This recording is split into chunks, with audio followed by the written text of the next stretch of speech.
When cutting copper, as you can see here in the video, you can see the difference in sizes.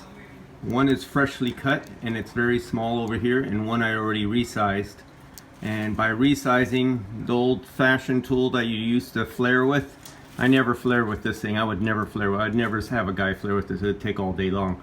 But what it is good for is after you remount that hole after cutting it, is you stick it down inside your piece of pipe you just cut her, and you just hammer that down in there until it resizes the copper, and then you end up with one nice really big 1/4 inch inside diameter instead of something that's narrowed down with a sharp lip on it that's more like an orifice tube, a piston.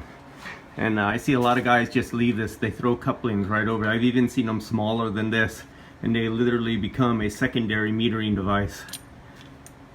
And that's what this is good for. Use that to, just like this, after cutting it, it was all small, and then throw your flaring tool in there and open it back up.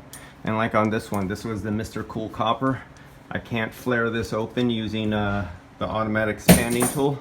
So instead of doing this, when I would use this on here, it just kept cracking, and I kept having to cut it off cracking. I kept following it, chopping it off and redoing it.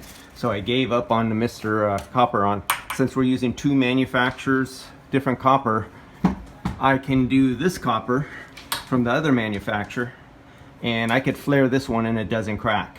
So anytime you're joining two pieces of copper together and you find out, and if they're different manufacturers, and you find out one keeps cracking every time you flare it, try the other one and flare it in the other direction. And so this one flares, the old Mr. Cool Copper just keeps cracking. So that's it, little tip.